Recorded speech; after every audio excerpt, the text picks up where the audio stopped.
ตัวนี้ทางด้านหน้าของวัดองค์ตื้อ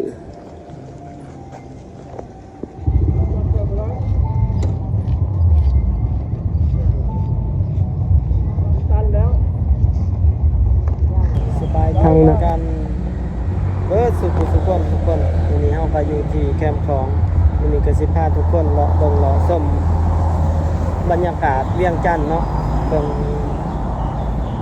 การปลูกสร้างหลายๆอย่างในเวียงจันทน์ในมื้อนี้ตอนนี้เราเม่นใส่อยู่ที่แคมป์ของเวียงจันทน์ทั้งหน้าเฮาก็สิเป็นโรงแรมลานซากหลังเก่าทุกคนตัวนี้เป็นเส้นทางวันเวย์เส้นทางซ้ายลงเนาะนี่และที่เราเห็นทางหน้าที่เบาแม่นใส่ถ่ายไปนี่ก็คือโรงแรมลานสร้างหลังใหม่ที่กำลังก่อสร้างอยู่ถือว่ามีความใหญ่โตทุกคน1 2 3 4 5 6ทั้งสันใต้ดินเนาะหาสันเทิง6ทั้งสันใต้ดินคือว่ากำลังก่อสร้างกันอยู่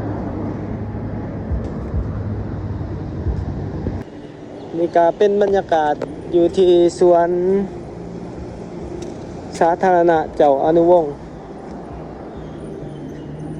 บ่อนจอดรถใหญ่ตัวนี้บ่อนฝากรถใหญ่เราสิพาทุกคนย่างเลาะชมเขตเศรษฐกิจแคมป์ของเวียงจันทน์อีกมื้อนี้พาลงไปแทงพาลงไปหลายๆบ่อนลงไปจนค่ำเลยเนาะมื้อนี้สิพาทุกคนลงไปทางเขตสีหอมเลยเป็นโรงแรมลานสร้างกำลังก่อสร้างอยู่เดี๋ยวสิพายางลัดออกไปทางซอยธนาคารการค้า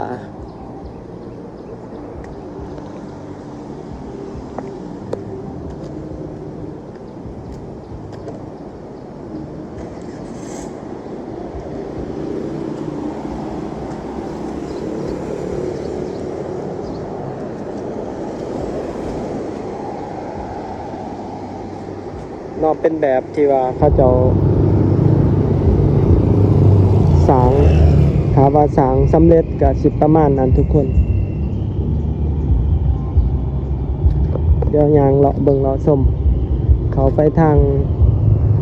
ธนาคารการค้า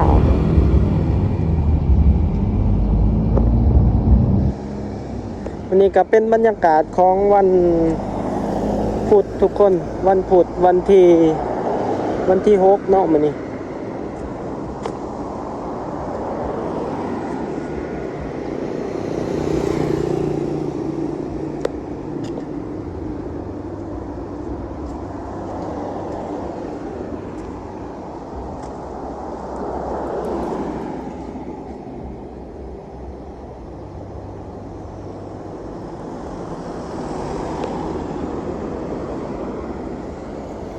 ถือว่าสวยงาม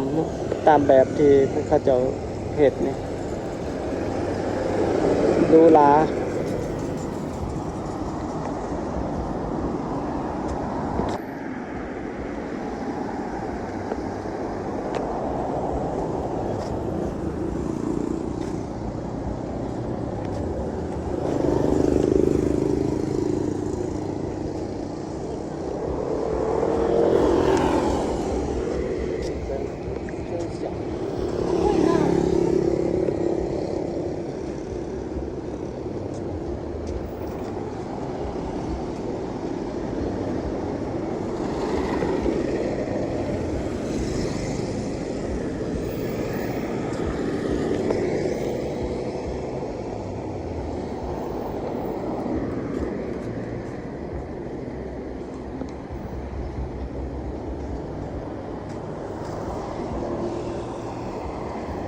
ตัวนี้เป็นธนาคารการค้าเป็นสำนักงานใหญ่ประจำนครหลวงตัวนี้และสิพาทุกคนอย่างไปซอยนี่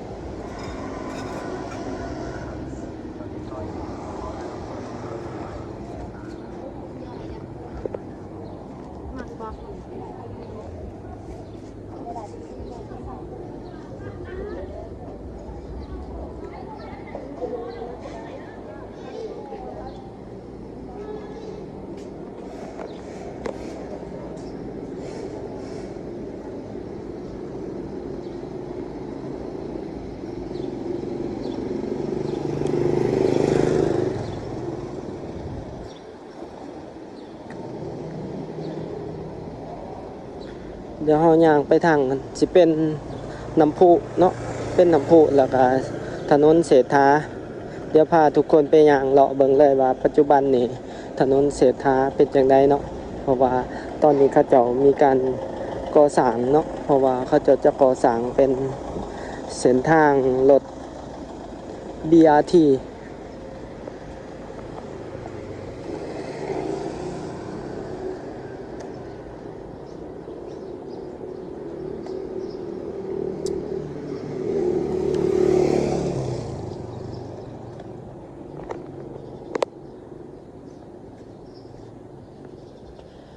มื้อนี้ก็ถือว่าอากาศค่อนข้างร้อนตอนเที่ยงแต่ว่าแรงๆมากก็ถือว่าแดดบดก็เริ่มเย็นขึ้นมาตอนนี้ก็เริ่มเย็นแน่ละทุกคนมื้อนี้รู้สึกว่าเงียบๆแน่หลังจากเวียงจันทน์ก็ผ่านงานเทศกาลหลายๆอย่างที่ว่าช่วงนี้ก็สิเข้าช่วงโลซีซั่นแล้วทุกคน ยังแต่บุญบั้งไฟเนาะบางเขตที่ยังมีวิทย์บุญบั้งไฟแล้วก็เริ่มเข้าพรรษาก็เริ่มเงียบละหลายๆบ่อน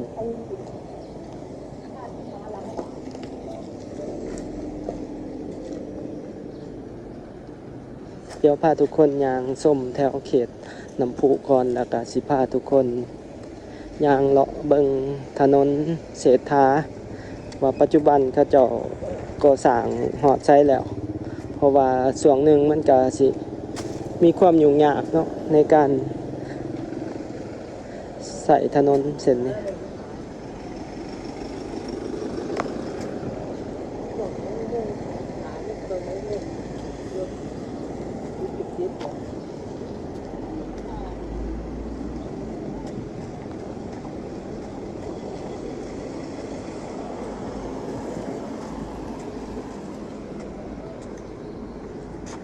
นี่ทุกคน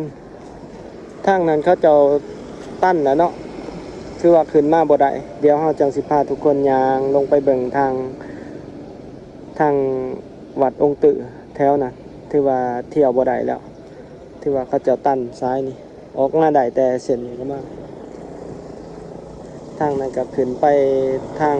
หอคำขึ้นไปที่ถนนหลานสาง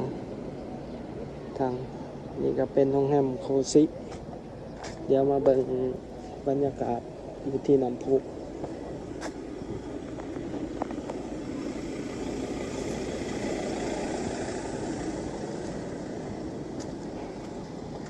มื้อนี้น้ำพุก็บ่ได้เปิดเด้อทุกคนเดี๋ยวนั่งชมวิวอยู่นี่แป๊บหนึ่งทุกคนแล้วสิพาทุกคนย่างลงไปทางนั้นเนาะ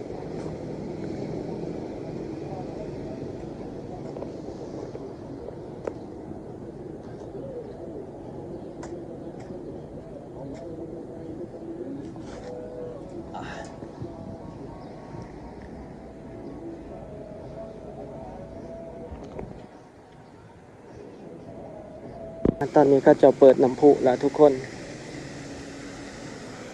จะมาเบิ่งน้ำพุบรรยากาศอยู่ที่น้ำพุ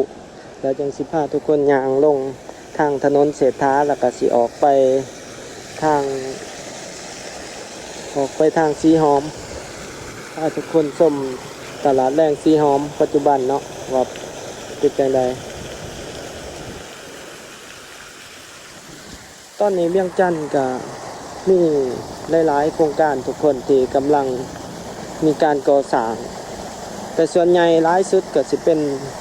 ทางด้านโรงแรมที่กำลังมาแห้งที่กำลังเติบโตในการก่อสร้างหลายๆบ่อนนี่คือเฮาเห็นนี่ก็น่าจะเป็นคาเฟ่บ่หรือจังได๋นี่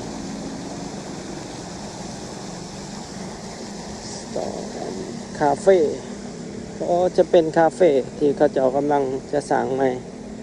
สไตล์คล้ายๆกับ Starbucks นะ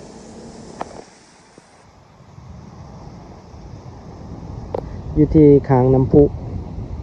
ที่กำลังจะสร้างเดี๋ยวพาทุกคนย่างออกไปทางอเมซอนทุกคนย่างออกไปทางอเมซอนเนาะแล้วก็เดี่ยวขวาลงไป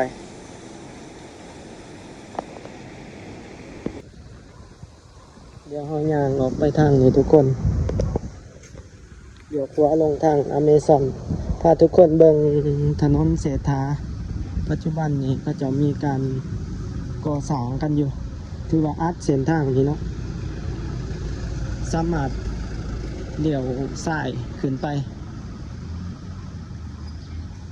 เดี๋ยวไปเบิ่งกันว่าสภาพของถนน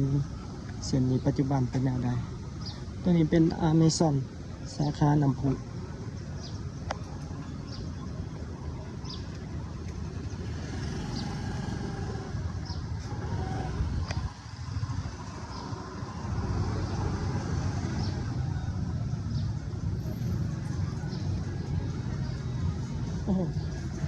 ถจักรบางคันก็ยังซูซี่ขึ้นมา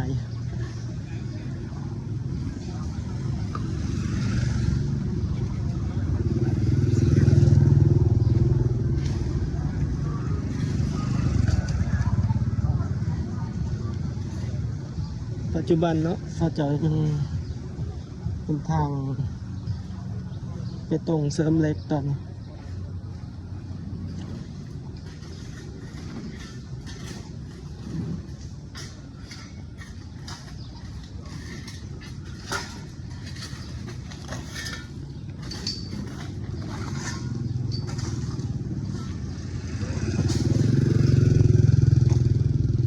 ที่ว่าเส้นทางก็สิกว้างกว่าเก่าแต่ก่อนเพียงต้นใหม่จะเป็นฟุตบาทต่อไปบ่ฮู้ว่าเขาจะสิเฮ็ดจังได๋เนาะแต่ว่าเขาจะเฮ็ดเป็นทางไปตรงเสริมเหล็กนี่ก็สูงขึ้นกว่าเก่าหน้าเฮานี่ก็เป็นโรงแรมดับเบิลทรีฮิลตัน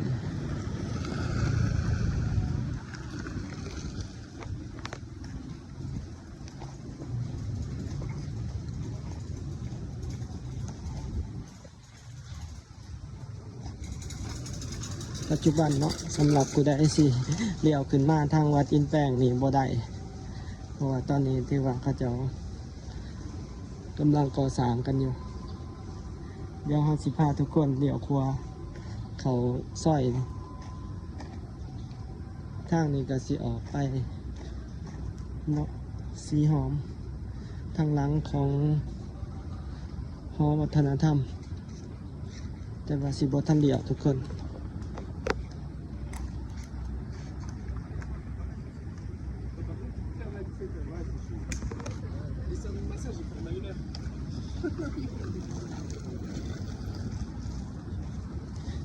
สิพาทุกคนไปเลี้ยวครัวอยู่ทางหน้าพุ่นทุกคนเข้าไปซอยสีหอมไปเบิงถ้าเส้นทางนี้แล้วเปิดนี่ก็น่าจะมีความสวยงามหลายกว่าเก่าเลยบ่นี้ก็สิเที่ยวสะดวกอีก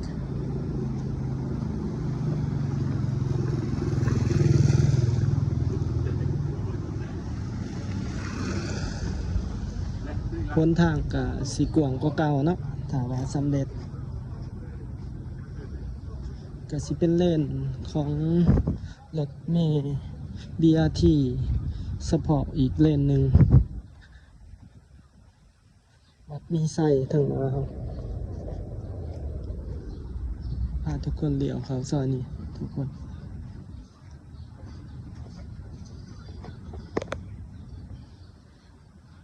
ถือว่าเป็นเขตที่ว่าศูนย์กลางเศรษฐกิจของเวียงจันทน์เนาะในเขตนี้มีบ้านพักโรงแรมมีหลากหลายอย่างเฮาเนี่ยย่างไปซื้อๆหันกะสิออกไปสู่ สนามกีฬาเจ้าอนุวงศ์ซึ่งเป็นสนามกีฬาแห่งชาติแห่งแรกของลาวปัจจุบันนี้ก็มีการ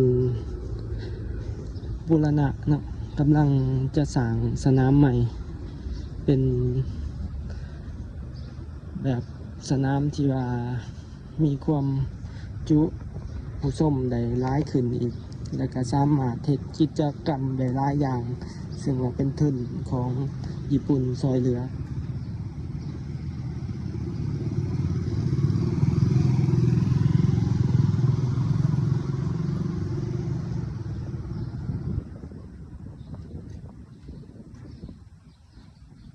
อันนี้เป็นหอวัฒนธรรมทุกคน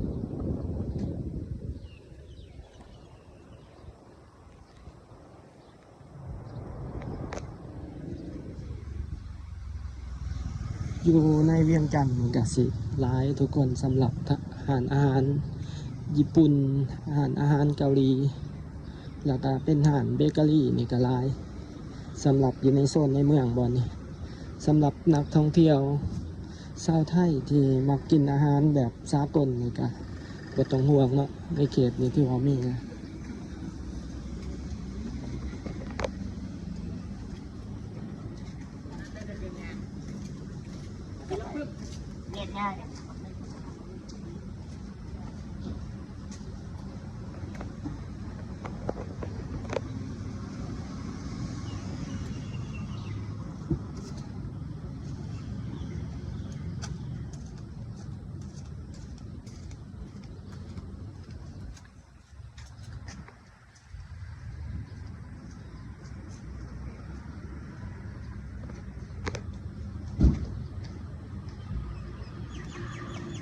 อันนี้เป็นเส้นทางสีหอมทุกคนเส้นทางที่จะเป็นเส้นทางตลาดกลางคืนที่ว่ากำลังปรับปรุงใหม่นะเขาจะกระเฮ็ดเส้นทางที่มีคลองน้ำ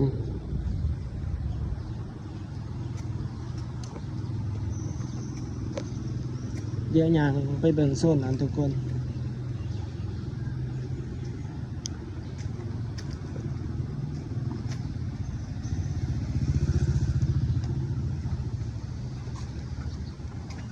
รถนี่รถโรลส์รอยซ์งามขนาดสีดำรูเป็นรูเนาะเขาจะตัดเส้นทางขอบทางก็มีห้องน้ำ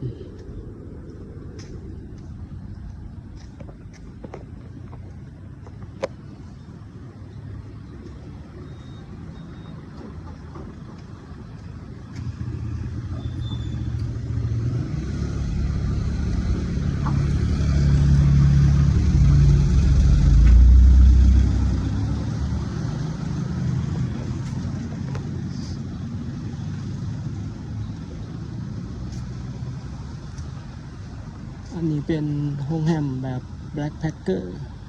สำหรับผู้ใดที่มาแบบ Backpack มาแบบเดียว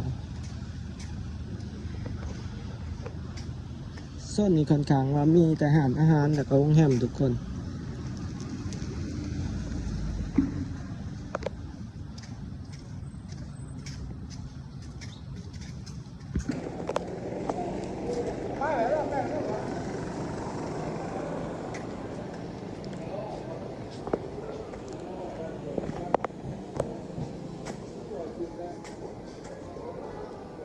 นี่ก็เป็นอาหารแล้วก็อพาร์ตเมนต์สีเขียวๆนี่ก็เป็นธนาคารทุกคนนี่เนาะเป็นซอยตลาดสีหอมตลาดกลางคืนสีหอมพาทุกคนย่างเบิ่งถือว่าปัจจุบันนี้เส้นทางนี่ก็ประมาณ 85% ทุกคนสำหรับการก่อสร้าง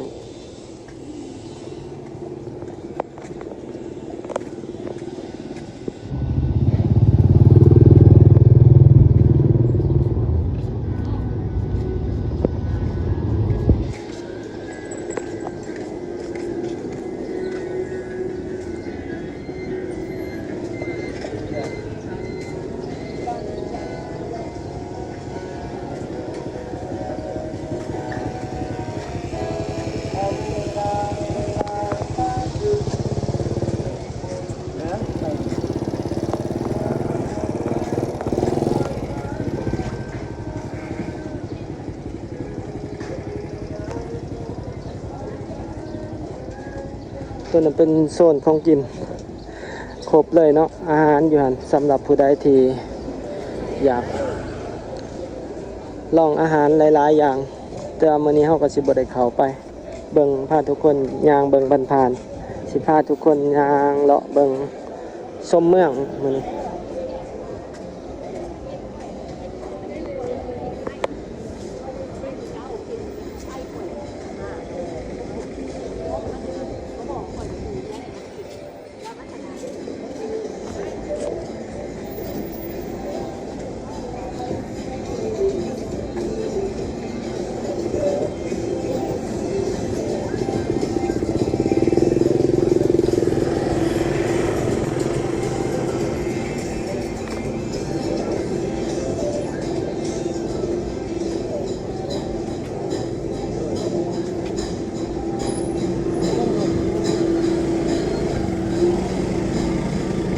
ตอนนี้เวลา6โมงคนก็บ่ทันหลายปานใดคนสิหลายประมาณ7โมง8โมงคนสิหลาย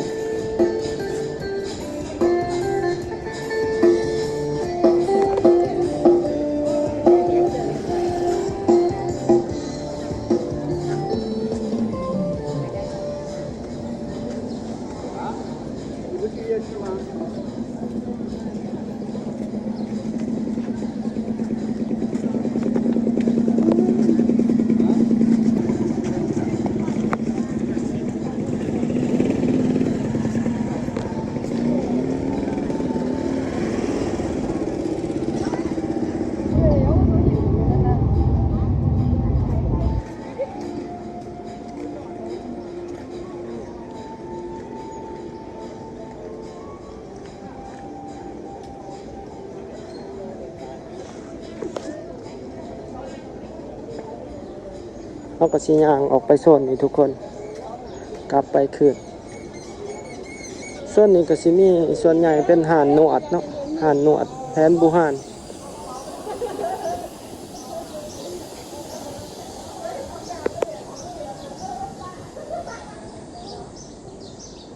บ่อนนี้ก็ถือว่ายังก่อสร้างอยู่รถบ่สามารถเข้ามาได้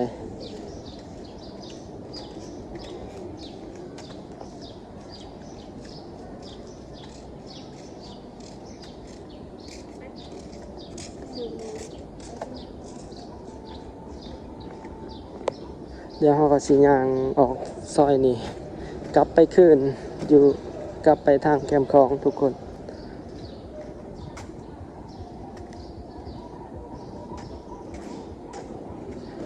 นี่เนาะสำหรับผู้ใดมากอะถือว่าเส้นทางนี้บ่สามารถเอารถเข้ามาได้เด้อทุกคนหลีกเลี่ยง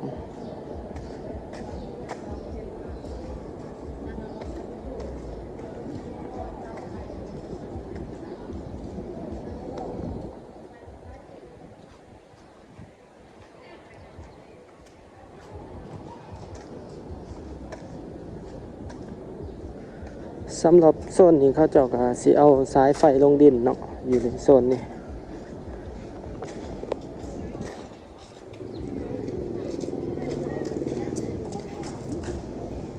ถ้าติดตามกันบาทสำเร็จทุกคนโซนแถวนี้สิงามสำใดนี่ก็เป็นหาดอาหารหาดเบียร์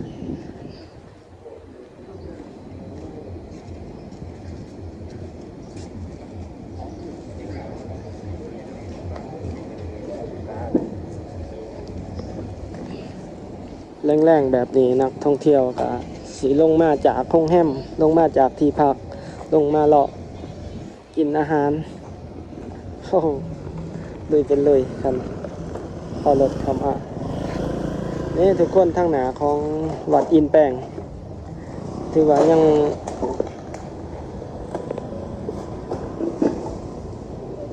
วัดอินแปงยังเข้ามาบ่ได้ตัวนี้ทางด้านหน้าของวัดองค์ตื้อ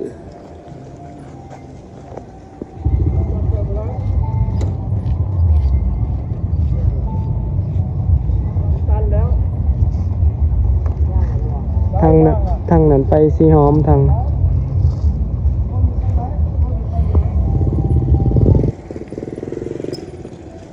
ห เฮาก็สิย่างออกแคมป์ของก็ย่างขึ้นไปหารถบอนเฮาจอดพุ่นเนาะอยู่ทางหลังแถวโรงแรมลานสร้าง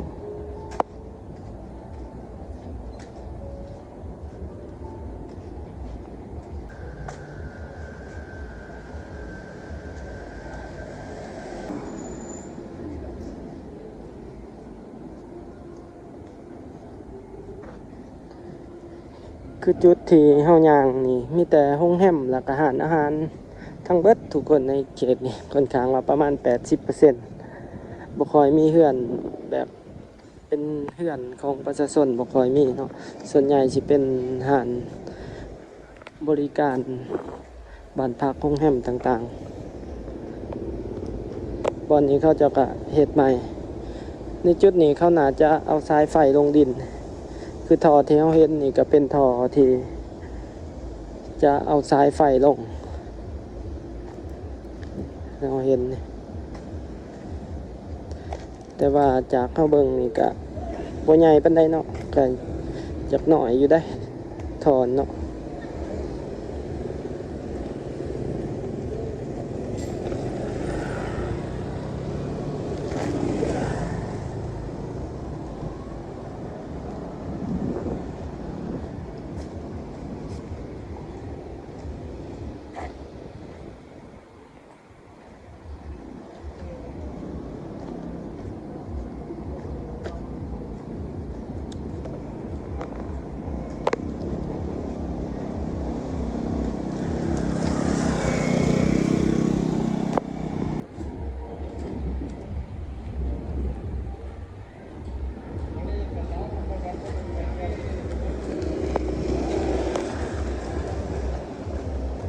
ตอนนี้เฮาก็ย่างมาฮอดจุดนี้แล้วทุกคน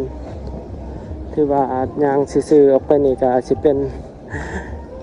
ตลาดกลางคืนแคมป์ของแหละเนาะก็สิมีอยู่ประมาณนี้เด้อทุกคนมื้อนี้ก็ถือว่าได้พาทุกคนมาอัปเดตพามาเบิ่ง